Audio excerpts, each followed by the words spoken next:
Alrighty. Good evening, everybody, and welcome back. For those of you who are just joining us for the first time, my name is Kyle Masters, and I'm the president of the Penn State Turfgrass Club. And tonight, we have a very special guest, Mr. Tanner Delvalle. Tanner is a Penn State Extension Educator in Turfgrass Management, and tonight he will be talking about his current position along with starting a side business. So welcome, Tanner, and thank you for joining us tonight. Sure. Glad to be here. Always enjoy speaking with some of the students. It's been a while since I've been a student on campus there, but definitely glad to have the opportunity to speak here right now.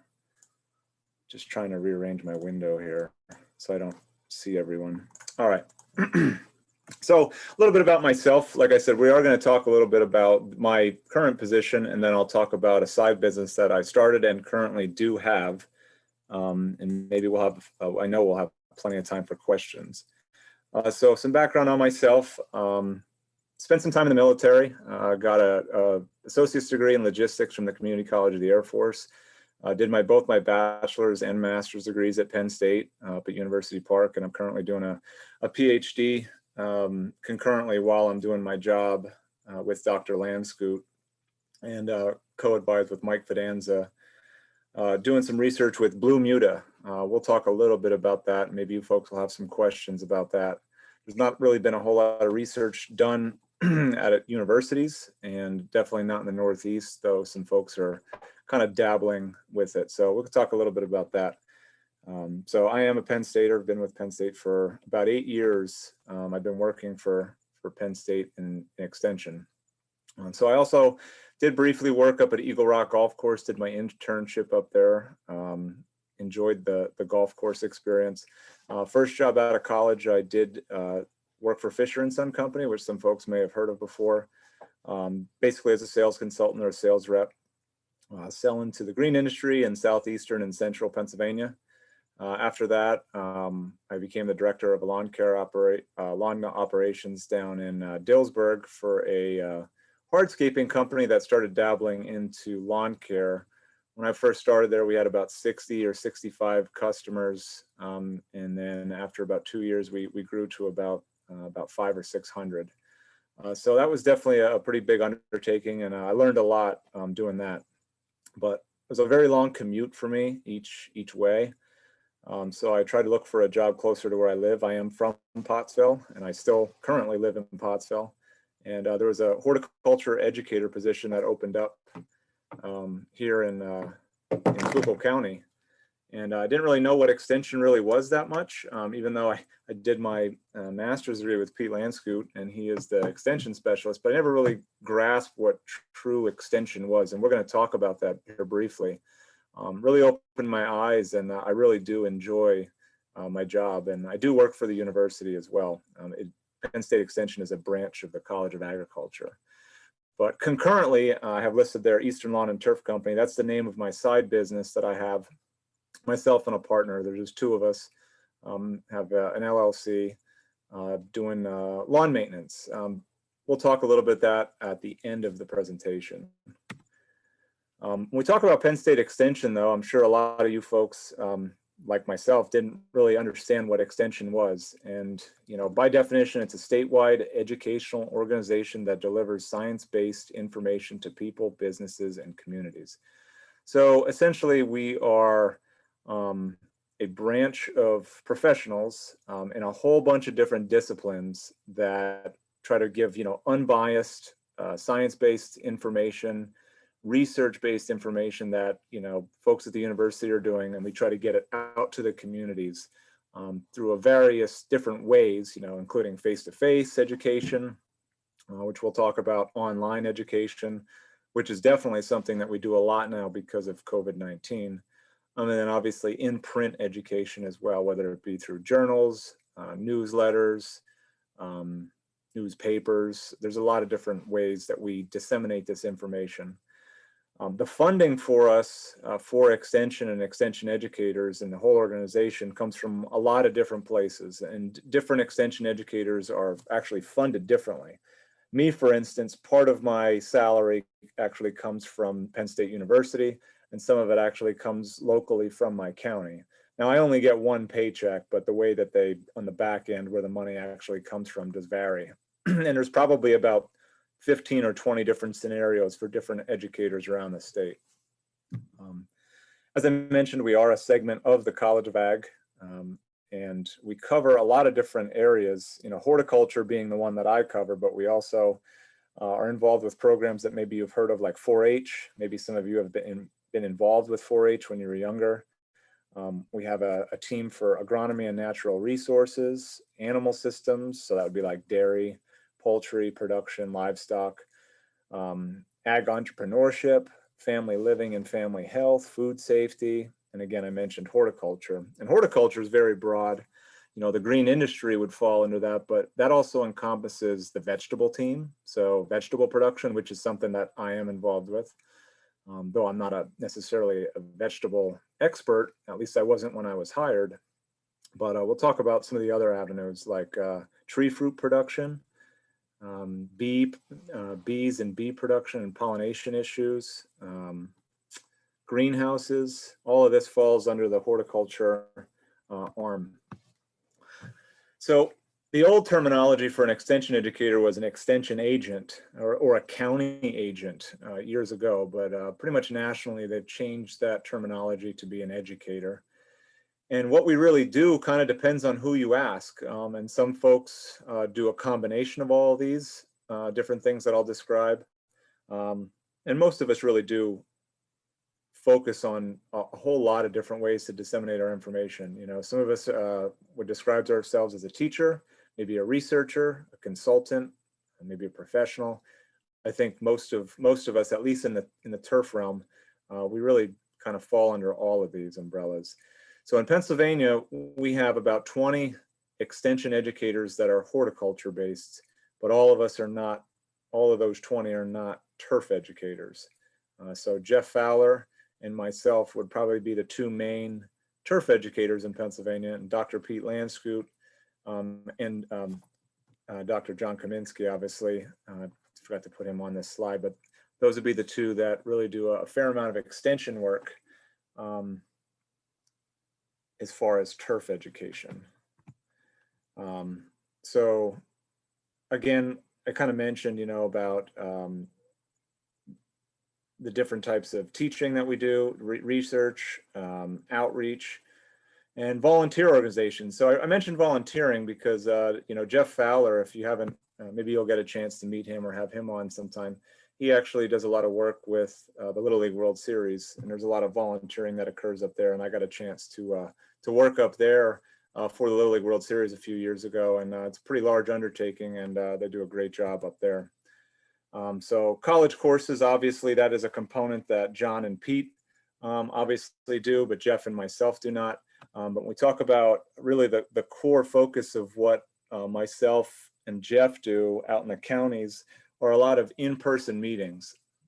A lot of times it's a PowerPoint in front of a group of folks if it's in the winter time, or really any time if you're going to be inside. But a lot of time we do these pest walks. So that picture there on the right, that is a field day that we had with CAFMA, or the Keystone Athletic Field Managers Organization, that we put on clinics essentially to teach folks how to do different things like infield maintenance, mowing, painting, a whole bunch of different types of topics that come up that we really try to draw a bunch of folks out and try to teach them different things.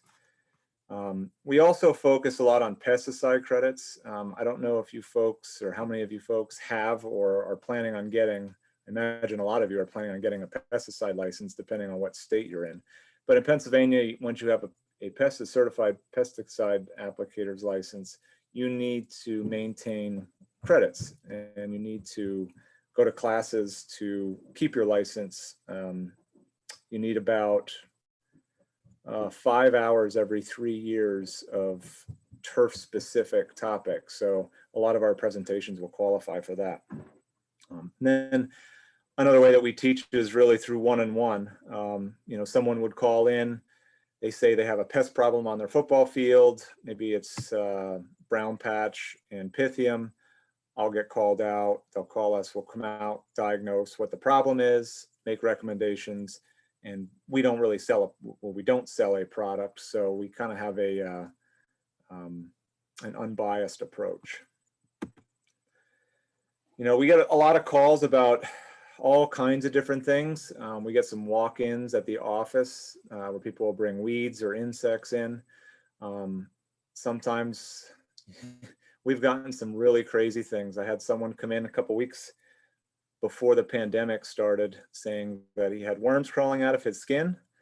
So you get some really crazy things that people bring in, and then sometimes it's pretty advanced and very difficult. And, you know, we'll have to push it up the chain to, you know, either John or Pete or Andy up at the university, or Ben, depending on what the problem is. But these visits can be, that we conduct, can vary from, we typically don't go out to homeowners' lawns, but anything that's commercial, we will go out and do a site visit. We don't charge for that. Phone calls and emails, obviously, especially now with the pandemic. So as far as research, that is another component that extension educators will do. It's not necessary. It's not part of the job description that you must do research. You really just have the ability to make your position what you want it to be. And research is a pretty cool aspect that you can get involved with. You know, for instance, I got involved with some seedless watermelon production. Now, my job does entail vegetable production, and because in my area there's a fair amount of Mennonites and Anabaptist community that produce a lot of vegetables for local markets. And I wanted to learn some more and got involved in a really small research grant to learn more about the different types of seedless watermelons that benefited the growers. Also did some hops research, and I'm going to go into each of these a little bit more to give you an idea of really the opportunities that you can do as an extension educator. And then finally, obviously, turf research. Now, most of the turf research at Penn State is done up at the university, you know, with John and Andy and Pete and Ben and Wakar. And then down at Penn State Berks, you have Dr. Fidanza as well. Sometimes people refer to that as Valentine East. And so I do have some research there as well. But here was this seedless watermelon variety trial that we actually did, and it was pretty eye-opening and interesting about all the different types of watermelons and seedless watermelons that are out there. I mean, I'm not going to get into this very deeply, but one thing that's kind of interesting that if you're not exposed to it, you just don't know. I mean, how many folks, I can't see your faces or hands right now, but how many folks have seen an orange seedless watermelon, like pictured in the bottom right there? You know, I never have, but when you eat it, like you look at it and you think it would taste different. And if you had a blindfold on, it would taste just like a regular seedless watermelon. So just some of the things that, neat things that are out there in different disciplines. You know, another one is hops production. I mean, hops, if you don't know, is used in the production of beer. I was successful in getting 2 different grants with a group of folks. One was for about $150,000 and one was for about $35,000 looking at hops production in Pennsylvania. So if you've ever been out to Rock Springs, which is out to the west of State College, you can actually see the hop yard and the poles in the ground out at Rock Springs near the plant pathology farm. So for a couple of years, I think it's about 3 or 4 years now that we've had that, in the ground, and got to have some hands-on research, you know, looking at how to grow hops in Pennsylvania. And pretty neat working with brewers and other crop growers that are looking for either avenues to grow this or avenues to market or how to obtain hops in Pennsylvania. In a nutshell, you can grow hops in Pennsylvania, but there are definitely some challenges. Very expensive to get started. And now, you know, really what our expertise is with turf research. And this research that I'll talk briefly about is in regards to what I'm doing for my PhD research with Bermuda, or the concept of Bermuda, and initially how to establish Bermuda in the Northeast here. So Bermuda, like the name implies, is a combination of bluegrass, Kentucky bluegrass, with Bermuda grass. And now being from Penn State, you know, I went through the turf program. We really don't have a whole lot of exposure or work, at least not, you know, in person up in State College with, or in Pennsylvania as a whole with Bermuda grass. You know, there's not a whole lot of places in Pennsylvania that a Bermuda grass is grown, at least as a desirable. You know, it is a weed. Common Bermuda grass is a weed in a lot of areas in southern Pennsylvania. But I think Philadelphia Eagles football field, Tony Leonard does have Bermuda grass on the football field, but outside of that, there's not a whole lot of places. Though there are some plots, I know Tom Sorensitz has some plots out of Valentine that you can see of the Bermuda grass. And now it's, even though it's really warm right now, for the most part, the Bermuda grass is dormant. So you can see those three pictures across there are pictures that were taken from on the very far left. That was at establishment on June 1st. In the middle, that was in the middle of August. Same plots, same direction. And on the right there, I took that last week. So you can see throughout the season, you definitely have some different appearances. So in the middle there in the summertime, you can see that Bermuda looks, it can, I mean, there's different plots and different treatments, can look pretty uniform. So here's a picture of kind of how we established the Bermuda grass, not the Blue Muda, but the Bermuda. We do have plots that are controls. You can see we have some sod rolls there. We brought that in from Tuckahoe in New Jersey. The variety, in case you're wondering, that we're doing research with is Tahoma 31, which is fairly new. I think it's been on the market for about 2 years.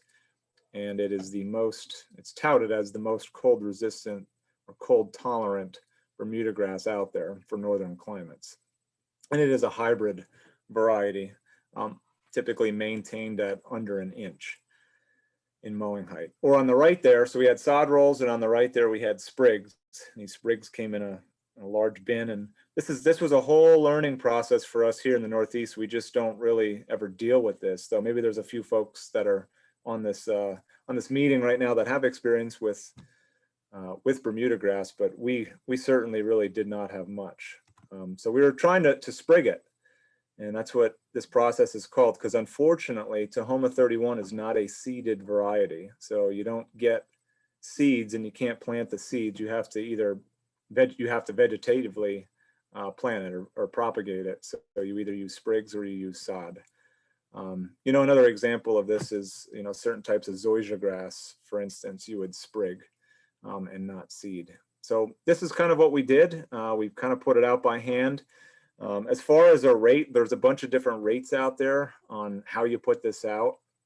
The rate that we chose was 600 bushels to the acre. I mean, again, this is something where you don't really talk a whole lot about it in the Northeast, because we don't really have to vegetatively propagate any of our cool season grasses. So we basically measured them out in buckets and put them out across the plots to see what would happen. And one thing when you do sprig, the biggest thing is they tell you that you need to water the heck out of it and keep watering and watering and watering so that those sprigs do not dry out. And trying to do it in a seeding or in an existing stand of bluegrass is definitely something challenging. It really hasn't been done really anywhere a whole lot. Down south, even with the concept of Blue Muda, most folks seed bluegrass into existing Bermuda grass. Now, I do have a study going on right now that's at both up at University Park and down at Penn State Berks, looking at that, where we actually seeded HGT bluegrass into Tahoma sod. So we're going to probably expand upon that next year. But this trial here was looking at exclusively sprigging into existing bluegrass. And the reason why we wanted to look at it that way is in the Northeast here, we have bluegrass. You know, most of our athletic fields either are ryegrass or bluegrass, maybe tall fescue, but for the most part, they're going to be bluegrass or a blue rye combination. So we already have the blue, and if we want to try to go to a Blue Muda situation, we thought that maybe this is the way to do that. Now, we could have used a different variety of Bermuda grass, a seeded variety potentially, but some of those varieties are not as cold tolerant. And that's really one of the biggest barriers, is winter kill to Bermuda grass on really cold winters that we get up here in the Northeast. So here's a few pictures here. This is actually pictures from Penn State Berks of these blocks. So we have large blocks as well, kind of behind these images here on the other side. we have big blocks of this. We have a big block of Bermuda, that was Bermuda sod. Then in the middle there, you can see that is Bluemuda. So that is a combination of Bermuda and bluegrass. And then on the right there, we have straight bluegrass, HGT bluegrass. This is all being maintained at about 1 inch in height, mowing height. So as you can see there, now that Bermuda on the left there, that was aggressively verticut in 2 directions when I took that picture. So you can see that it looks a little beat up, but it was really incredible how well this stuff performs in the hot summer. And this was really the most ideal summer you could have for trying to grow Bermuda grass in the Northeast. So we will see how the winter goes, and I will be doing a cover study as well. So here again, here's a picture. This is that picture I showed earlier. This is like right now down at Penn State Berks, those plots. So those, all of that dormant, it's not dead. It looks like it's dead, but it's actually dormant Bermuda grass. Is definitely off color. And you can see some lines there. Those are different experiments. I was trying to see how aggressive the bluegrass versus Bermuda grass would be. And unfortunately, you can still see the lines where I had killed some of the bluegrass off and put Bermuda grass. It didn't fill in as much as I had thought. So just kind of neat. Thought I'd mention that. I also do some, have the liberty to kind of get into different areas of research that I'd like, you know, that I see fit. And where I live geographically, Schuylkill County is #1 or #2 in Pennsylvania when it comes to Christmas tree production. So I do work a lot with Christmas tree growers, especially in the springtime, because that's when a lot of pests occur on Christmas trees. So I had to develop this expertise over a few years working with growers, but we really don't have a whole lot of expertise here at the university. We do have a gentleman named Dr. Rick Bates, who he is our specialist, but he doesn't get to get out on the farms as much. So I'm kind of like the arm that helps to get information out to these growers. But one of the issues, I took this picture here with a drone that I have, and I know Dr. Kaminsky does a lot of drone work. This is pretty basic, you know. We were looking at ways for growers to be able to scout their fields. And you could think about even doing this on a golf course per se, you know, or an athletic field complex where you could fly a drone out there to get imagery. You could track progress over time. There's a lot of different things you could do with a drone. And I'm still working with some growers on some different things that they can do. One thing that this grower in particular has 650 acres of Christmas trees. And you multiply that by about 1,000 trees to the acre. He's got a lot of Christmas trees out there. And when they go in there, you can see in this image, you know, if you've ever bought a Christmas tree, maybe you go out and you can cut your own and you leave these gaps in the field. Well, in order to take an inventory of the field, maybe to go out and replant or get an assessment of how many trees are out there, it's hard to count these. How else would, you know, without a drone, how would you count these besides going down through each aisle and hand counting? Well, the nice thing about this is that you can just fly over it and you can, you know, kind of sit in your office and not have to go out and count. So just different uses that, you know, folks can do with drones. And really, I really got the opportunity because of my position with the university just to be able to, you know, really dabble into different types of research. Pretty neat. You know, I go out and I fly some fields. This is actually a field right across from our extension office. And if you can see that center arc in the middle there, you know, it'd be nice to see your faces kind of laughing, I'm sure, because people can, you can, with a drone, you can pick up some problems and people that don't know how to paint straight lines or semicircles in this case. So I've seen all kinds of things. This is actually pretty interesting. Here's an image with the drone I took of the installation of that hop yard that I talked about up in State College. And like I said, you can see this out at Rock Springs if you drive out to the west of State College. Getting back to, you know, some of the things that I do as an extension educator, you know, these site visits are really one of the most enjoyable things that I get to do. You get to meet a lot of different people and you get to see a lot of different issues. Now, not that the issues are a good thing, but you really learn through, I mean, at least me personally, I learn through visually seeing something and going out and talking with someone and seeing it instead of in a textbook. So this is really neat. You know, on the left there, that's, you know, that was actually a visit that I had 2 years ago. And that football field had just been completely inundated with both a gray leaf spot on ryegrass and also Pythium, really bad in September. And that field was completely, almost decimated before the start of the season.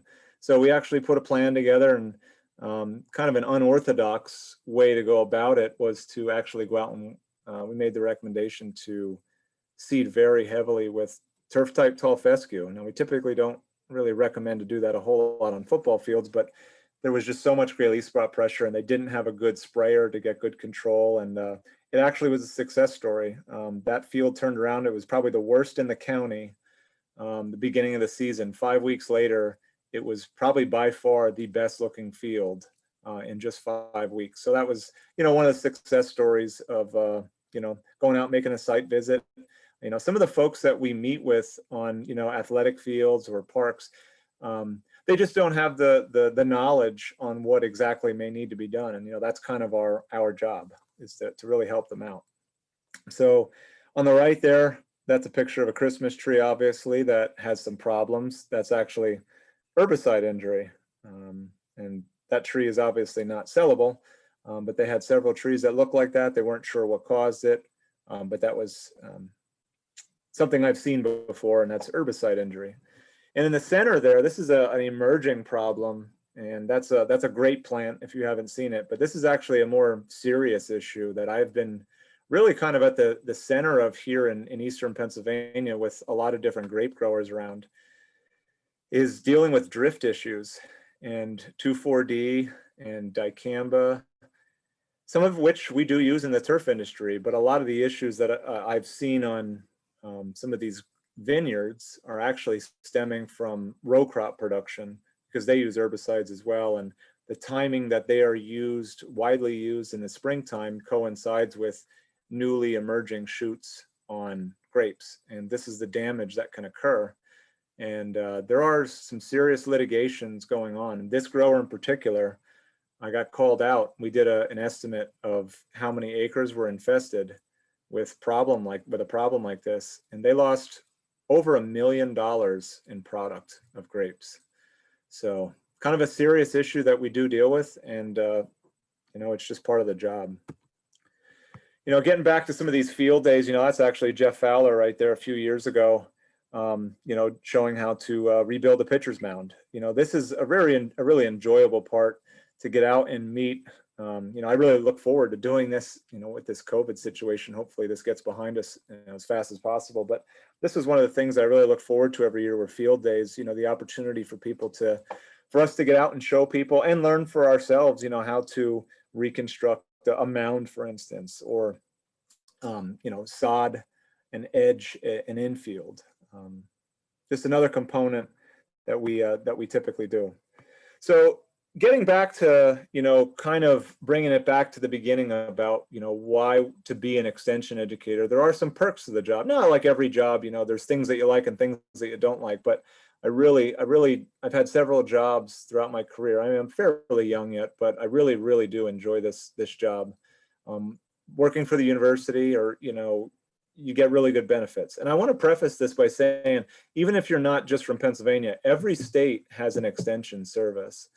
So there are extension educators in every state, and probably most states have some sort of expertise or a need for expertise in the turf industry. So what I've been talking about and what I talk about here, it doesn't just apply to Penn State and Penn State educators. So the benefits are really good with Penn State. You got a 401k or a state pension. I had a choice when I had first signed up, or when I first started with Penn State, obviously life insurance. And I have a little note here that this stuff is important. When I first came out of college, and, maybe, and hopefully folks understand that these things are very important. There are jobs that I have had that don't provide all of these things. And it's definitely something to consider. Maybe they don't seem important initially, but, you might have a family one day, and that stuff really does matter, especially with the 75% tuition reduction. And most universities do offer something like that if you are employed by them. Travel reimbursement's great. I do travel a lot around the state, and all of that cost is not just on me. I'm not provided with a vehicle, though if you're based out of University Park, you can potentially get a vehicle that you could, essentially rent. But me, I use my personal vehicle, but I do get reimbursed. There are some great travel opportunities. I go to conferences across the United States. I mean, technically, you could actually go anywhere in the world, for conferences for professional development. I think I really hit home the point of the freedom to specialize. My background, as you could tell, is in turf grass science, and that was pretty much it. And but though because of my position and the clientele that I have in my area, I have the ability to kind of branch out and get into hops production, drones, Christmas trees, and it's really rewarding because helping people out is really the goal. Is to help everyone get a better product or do their job better. And anything you can do to do that is going to help. Obviously, it also helps when it comes time for promotion as well. And the last thing there is really important, time flexibility. All jobs are not like this. And I don't mean that you don't spend as much time doing work. That's not the case at all. I mean, we spend a lot of time. Sometimes we work weekends, sometimes you work nights. That's not an issue at all. What's nice is the flexibility that you're kind of your own boss. You have to get the job done, but if you have family or maybe a hobby or something, you can typically work it around your job. And the last thing there is what we're going to talk about next is the side business aspect. And I will tell you that there are a lot of extension educators out there that have a side business of some kind, of all different types. I know one that is into honey production. Some are farmers, some grow small fruit, some have like an accounting business on the side that do tax preparation. I mean, there's just endless possibilities. So we're going to talk about that in a little bit. I talked a little bit about travel. Again, this image here on the right, this was last year, went to Oregon, our green industry team. Not everyone's pictured there, but folks that were able to go went out to Oregon, got to tour a whole bunch of different things and different turf production. As you may know, a majority of the seed that we use, cool season grass seed that we use, is actually grown out in Oregon. Not all of it, but a lot of it. So we got to see how that actually occurs. And it's pretty amazing to see, thousands of acre fields, just, it's all tall fescue or all ryegrasses or all bluegrass. It was really neat to see. So if you ever get the opportunity, that's great. But again, that's a perk of the job that we get to, be able to go and, learn more and network with folks. So getting to this starting a side business part, the first thing I want to be clear here is I am not talking about starting a business that you're going to do for the rest of your life full time. I mean, you may grow it into that, but I've had this business for about 8 or 9 years now, and I kind of want to keep it that way as a side business. I mean, you can always go further, but I just want you to understand that you guys have probably had people come in and talk about starting maybe a landscaping business, but I'm just going to talk about my experiences as a side business apart from my normal Penn State job. The other thing to make sure of is that you have no conflict of interest. I really do think that's important. If you work for a lawn care company, it's probably not a good idea to start your own lawn care company in the same town at the same time. I mean, that kind of goes without saying, but that happens all the time. You really got to be honest with yourself and be professional, which I hope everyone would be. So I just wanted to preface this discussion that way. Obviously, I don't have a conflict of interest with the university. We're not in competition with Penn State to do, lawn care services per se. I actually teach folks, technically, I guess if you want to say my competitors, I teach them how to do their job better. So I try not to look at it as competitors, even with the folks that I teach. I really don't view them that way. And they really don't, I'm very open with them. I also think it gives, it keeps me involved in my specific situation. I use these products and I buy these products. So when I teach about them, I'm actually using them. I actually have hands-on experience using equipment, and we'll talk about all that. So I think it can definitely be of value, at least in my specific situation. So, obviously, when we talk about why would you start a side business, the whole goal is obviously to make some money on the side. And I really encourage folks, especially in the turf industry, if the job permits, to maybe think about it. And I know some folks maybe that are on this call have asked me this about how to go about it. And it's really not that hard. you have the knowledge on how to grow turf. I mean, you're far and above most of the other people that are out there, because you have a college education in order to be able to do this. You have the ability to set your own schedule. You're your own boss. You know, you can take jobs that you want and refuse ones that you don't.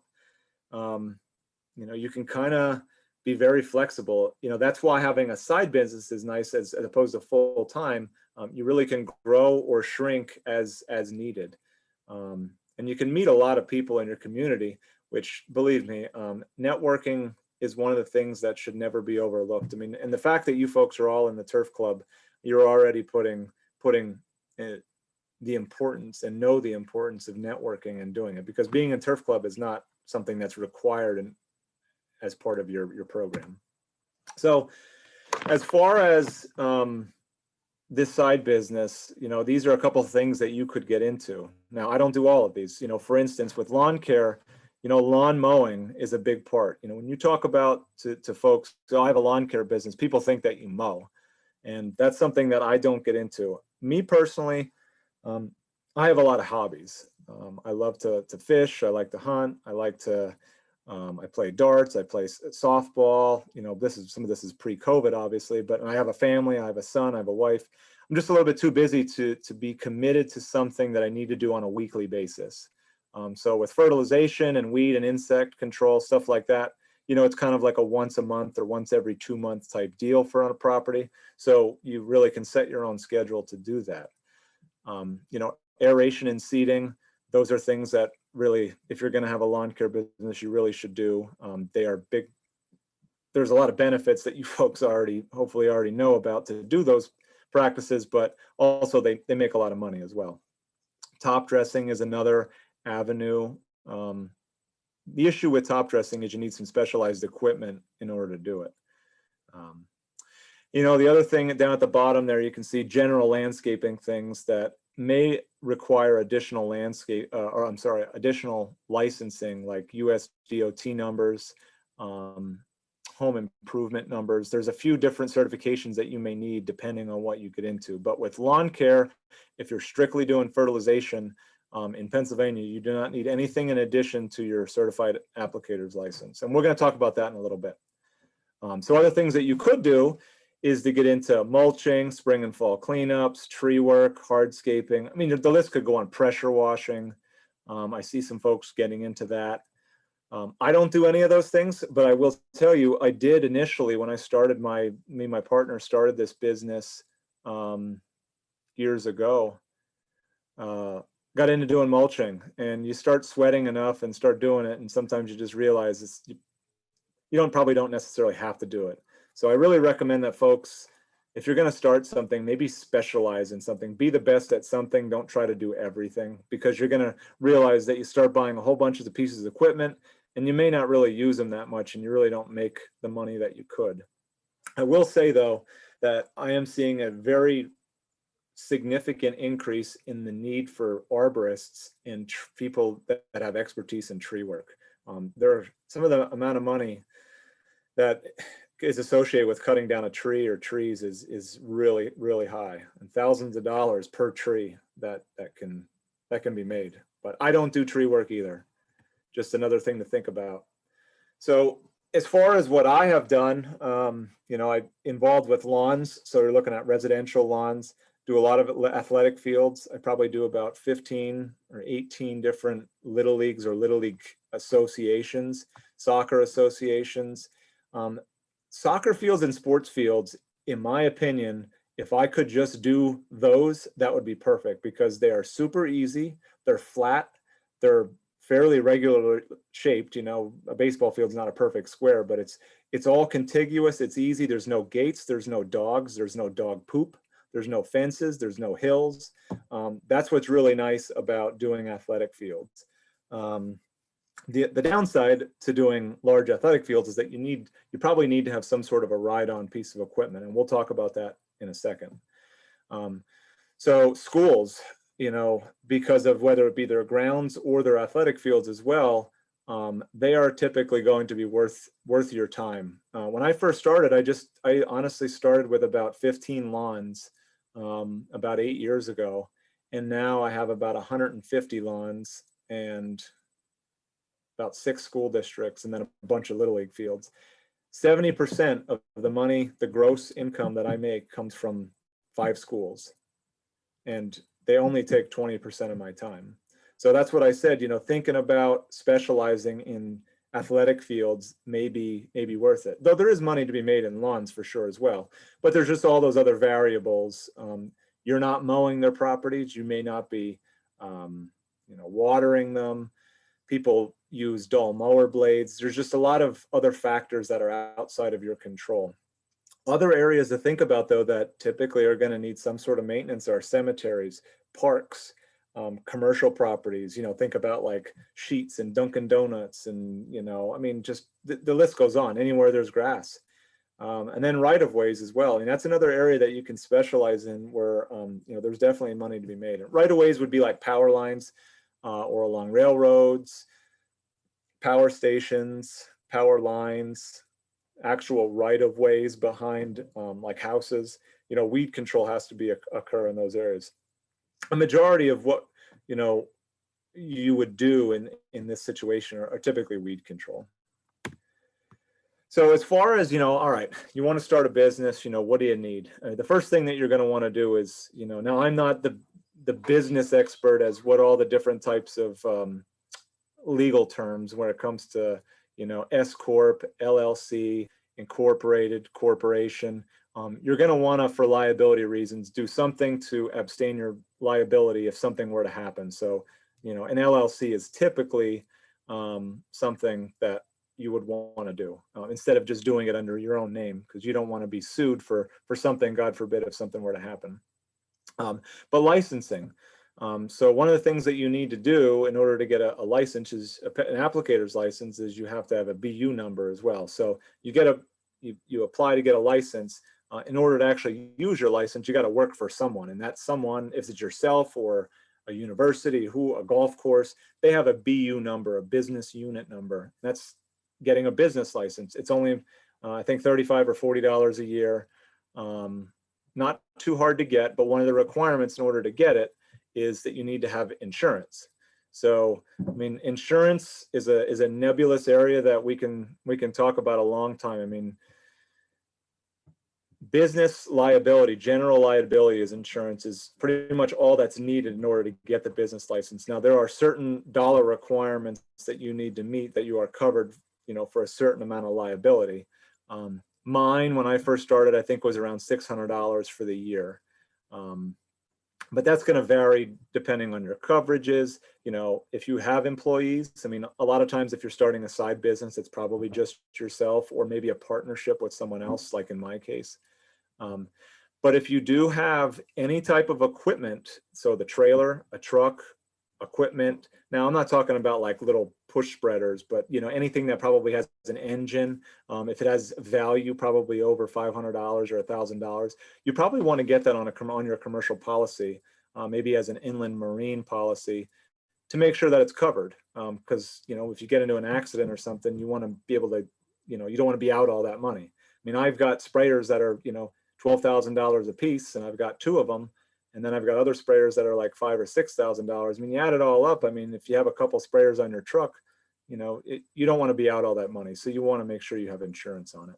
And the other thing too to keep in mind is, you don't have to have everything. You'll see on the next couple of slides, I'll talk about, it depending on what you want to get into, how big or small you can get.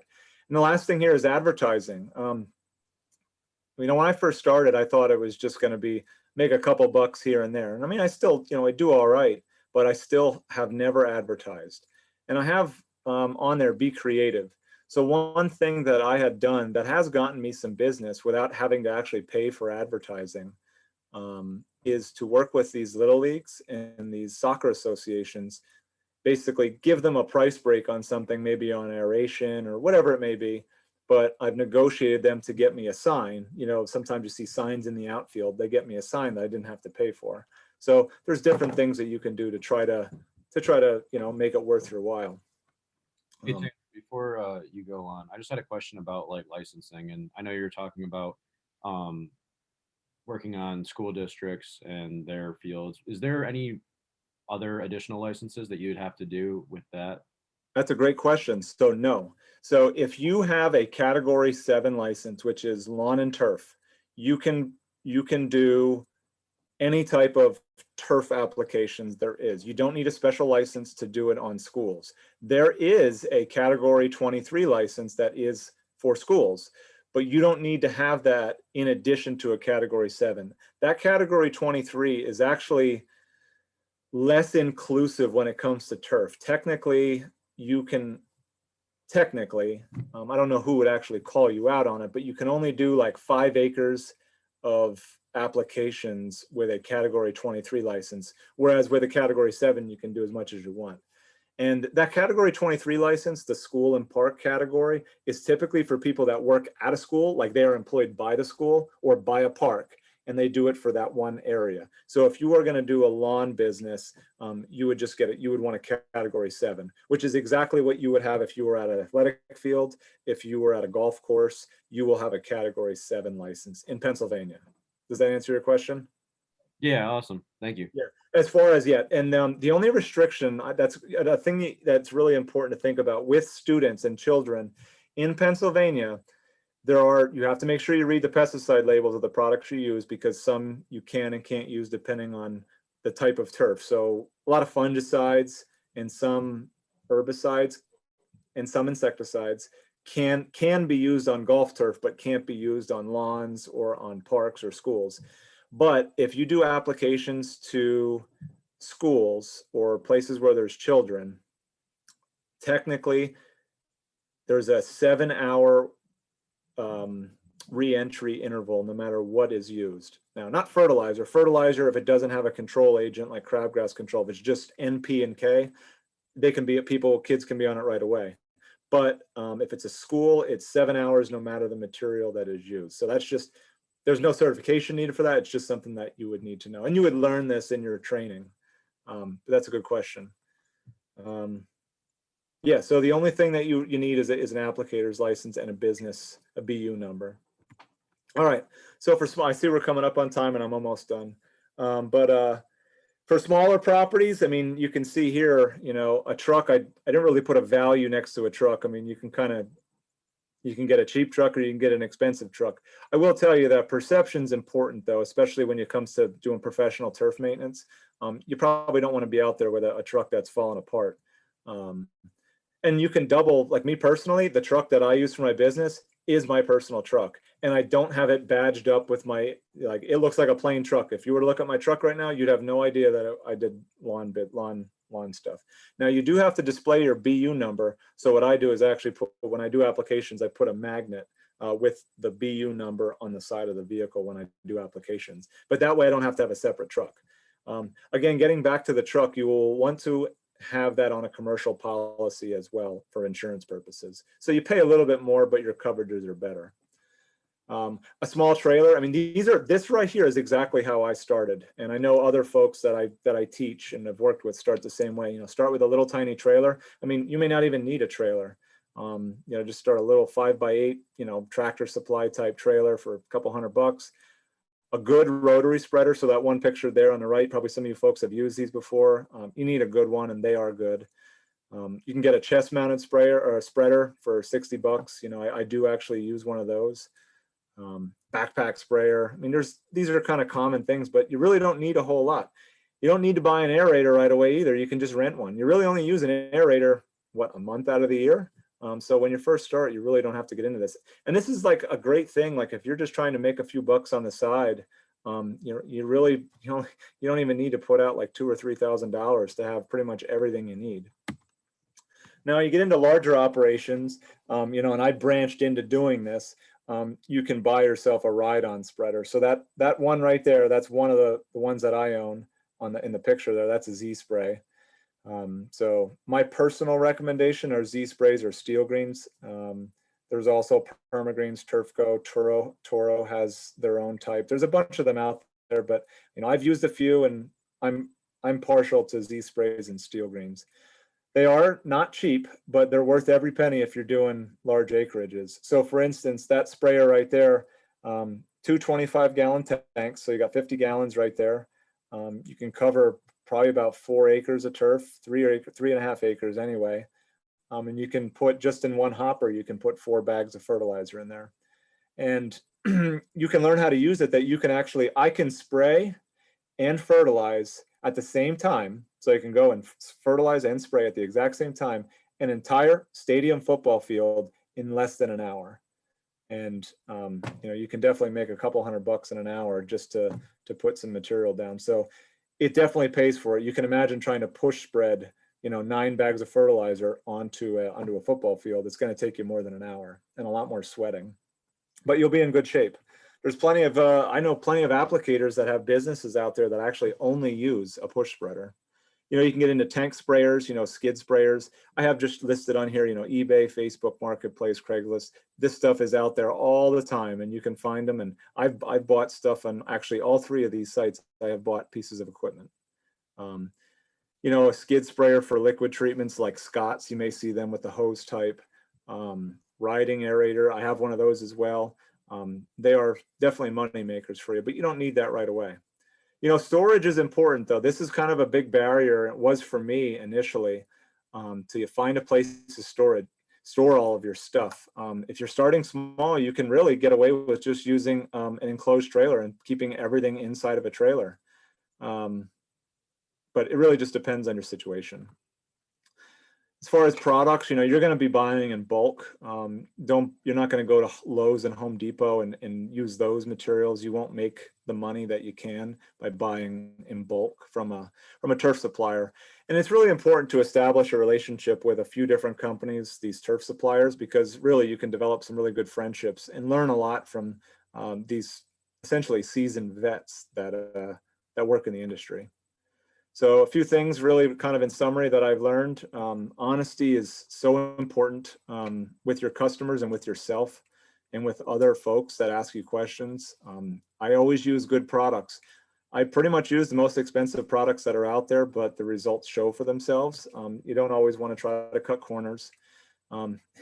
This is something that you always hear, that the customer is always right, but when it comes to turf, they are not always right, and you need to be savvy at the way you handle them, but sometimes you do need to fire the customer. If we had more time, I could tell you about some of the interesting experiences I've had with some customers. But I mean, we're talking about 1 in 100, and always understand, I don't have it on here, is that you can never please everybody. You'll never will. So keep that in mind. There's always one person that's never happy. Again, try to specialize in something. If you're going to start a business, don't try to offer everything. A lot of people make that mistake, including myself. I don't even bother with mulch or hardscaping or cleanups anymore. I don't feel like sweating that much, so I don't. And again, perception is reality. Just make sure you're professional, you look good. You don't want to be out there with torn up jeans and stuff, because that's what people will think of you. And then it's important to know how big of your properties are when you measure. I mean, you folks probably are more tech savvy than I am at this point. This is a tool that I use. I won't spend much time on it, but there's tools that you can use to basically go out, drop some pins on an aerial map, and it'll tell you exactly how many square feet it is. You want to make sure you're doing your applications correctly, because time and space is money. So with that, I think we got time for some questions.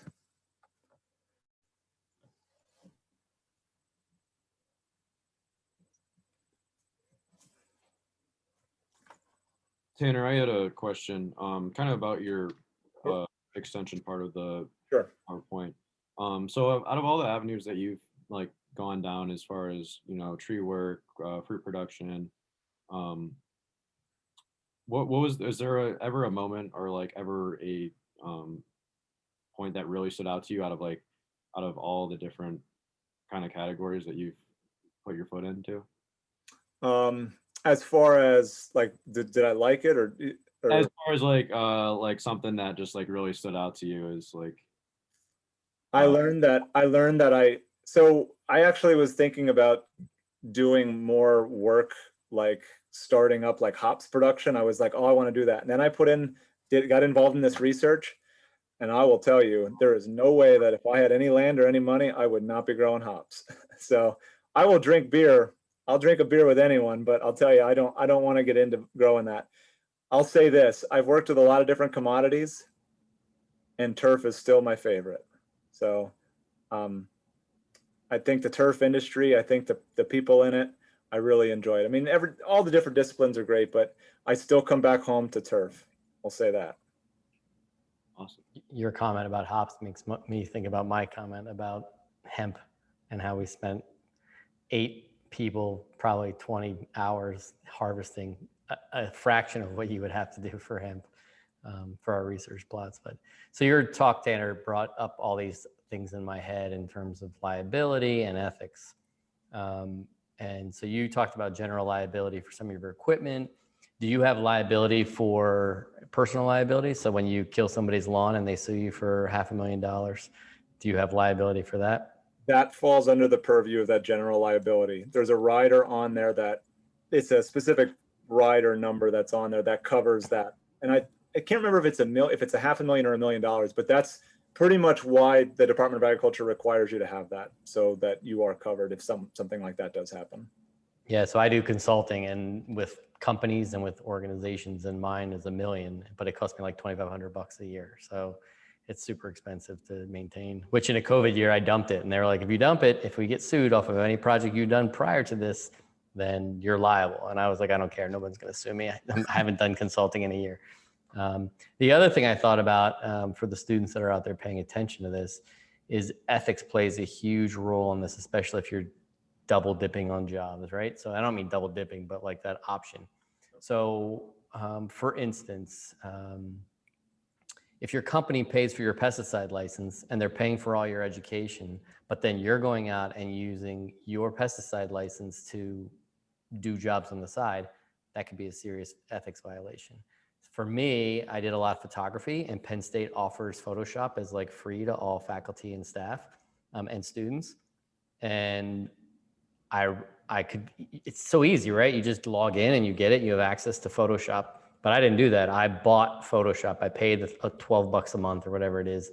And they actually questioned me on it when they were looking into some of the photography I was doing. They questioned me, and I had receipts that said, no, look, I've paid for Photoshop on my own through my own company, separate. And most people don't think about that. They're like, it's $11 a month. Do I really care? Like, I get it for free through, the university.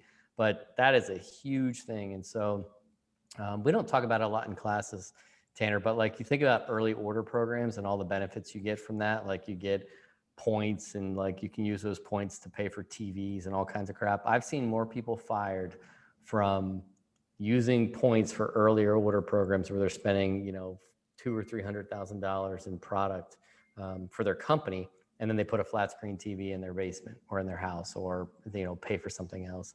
You have to clearly distinguish between what is actually rightfully yours and what's not. Now, there's some areas where it overlaps and it's confusing, like airline miles. Like my airline miles go to me, even if it's a Penn State flight. But Penn State's policy is we don't care about your airline miles. So like you can use them for whatever you want. But some companies don't. They're like, if you get airline miles, built up over things that you're flying for us, then you need to use those airline miles for other travel. So, it's for a different lecture and a different seminar, but it's something to point out so that the students are aware that there are real ethical issues when you're doing two different jobs. And I think it's easily avoidable. You just have to be consciously aware of them. Yeah. Absolutely. No, and I used to sell materials too at those early order programs. I was involved in them, and some of my competitors that I remember dealing with, it was some of the worst things that you could think about. People doing some serious egregious things happen, and people do get fired over it. And it is something that people need to keep in mind. And like I mentioned, honesty is the biggest thing. If you really need to be open with your employer about what you're doing. I mean, if you think that you need to be stealthy about something, you're probably doing something wrong. Being open about it. I mean, that's why, people, when I give my talks, people know that I have a business. It's not like when people call in, for instance, to Penn State, we get homeowners that come in, they're looking for a lawn care company, and they're asking me as a Penn State educator, and I have never, ever even recommended. My company's not even in a phone book. So, I've never recommended. I tell them to either consult a phone book or whatnot. So those are the type of things you just gotta, just be honest with yourself and your employer. But that's a really, really great point. Yeah. And Penn State, I don't know if it's the same way for extension agents. I assume it is, but we have to fill out it's called COINS, right? Conflict of interest and neutral something. I don't know exactly what it stands for, but I think 1 year I did some consulting for a company, and then I also did a trial with them at Penn State, and that trial was going to be presented at field day. And I had to sit with legal to come up with the wording that I would start out with, like, I have to clarify that I am consulting with this company on a personal level prior to starting my thing. We ended up not showing that trial at field day because it ended up not working. But yeah, I mean, Penn State specifically, because it's, you know, they're so risk adverse, they're really crazy about it. But it made me be better in terms of realizing like all these little nuances that you don't think of, that you're like, who cares? Like, I'm using the truck. I can stop. Oh, you know who ran into this, Tanner? I don't know if you remember Mike Soika when he was here. Mike Soika was a technician for Wakaruddin. Yep. And he would go to the store and he would take the state truck and he would go to like Giant or whatever the store was. And they used like soft baby food as a way to create inoculum, to create a fungal inoculum that they then inoculate the plots with. And somebody saw him just going in and buying like all these cans of jars of baby food, and then saw him get into his state truck, and he immediately got reported like that to the university. Now he had the receipt and it was used a university credit card and he could justify it all. But if I'm in a state vehicle and I'm picking up something like that, I will never pick up groceries for the night at the same time. Like I don't even do that. I will never. And that sounds stupid. Like I'm there, that's dumb. I have to double, like you just separate it out. It's just, it's not worth getting fired over like, I needed to pick up a dozen eggs in addition to my, baby food that I was going to use for work. So. I mean, here it's something so simple, I'm in my basement right now, and, my invoicing and stuff for my business, it's all on the computer. Well, literally right here, I have a separate computer that I bought for my business. It could be just as easy. I got Word on here. I actually paid for Word, just like you had said, with the Photoshop. So you just got to do those things it's the right thing to do, but it's also covering your own butt. Yeah. And I think that's a great example. I mean, that's a higher level thing, right? Like $1,000, $2,000 for a computer. Why would I buy another computer? I have one that I could use for, both. You can't do that. It's a sure way of, even if they, they like you, they might not fire you, but if they don't like you, they're sure as hell going to fire you over something like that. And so you just have to be really cautious of it, but a ton of ways to make money. I mean, consulting for me and lawn care for you. I think Tom Watchke, when he was here, he was my advisor at Penn State. He had a side business and he hired me as a student in the summer to work for him on the side. And it was through his side business. And to him, it was like beer money, right? Like he was like, I'm starting a lawn care company. he didn't make, but he had his grad student and me run it. And they did it on the side outside of the scope of the university. And he didn't have to do anything. It's like you, Tanner, it builds up big enough, then you hire a couple young people to run it for you. There's a really good way to make side money and to build up, added value to your household. So you could have a job at Penn State that leaves you lots of flexibility to do stuff. And maybe you don't make, that big bucks that you make at a golf course, but you have the ability to, on your own, do a few small projects that can generate some extra revenue for you. Exactly. Yep. I mean, it's all in what you like. Hopefully, folks got the idea that I got the flexibility to have a side business, and I got the flexibility to, I like to hunt and fish. And this is the time of year where I've been able to go out and do that kind of stuff because I don't have to be on a golf course all the time. There's folks that want to be on a golf course, for 60, 70 hours a week. That just wasn't me, so it's really just. Also, I was gonna say everybody was muted, but I just turned it off so that if anybody wanted to unmute now, if somebody was dying to ask a question, they could do that.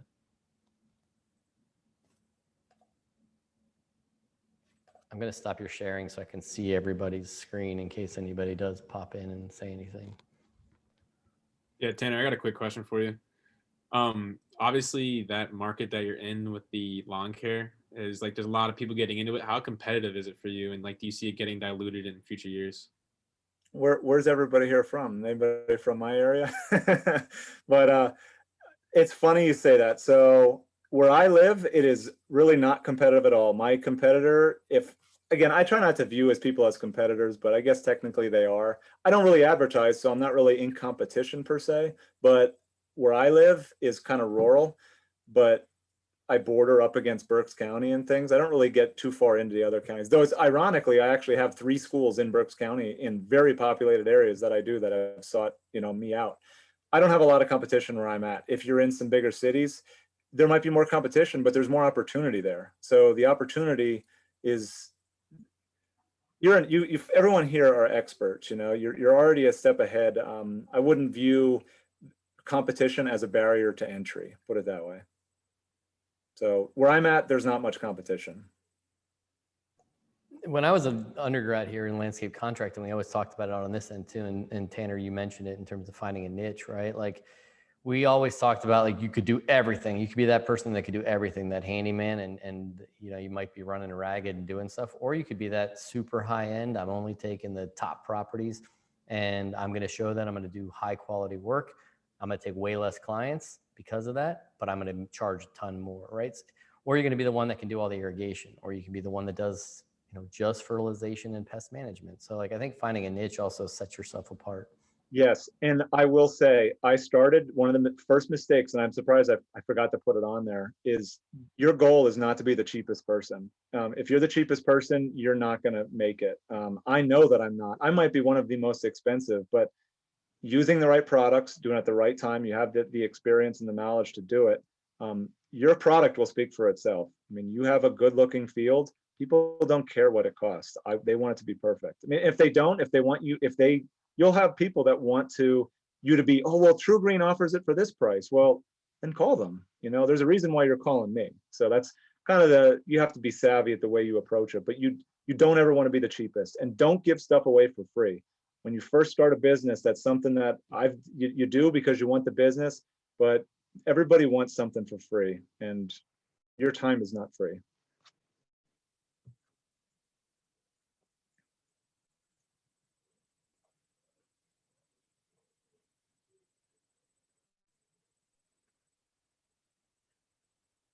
Is there any more questions?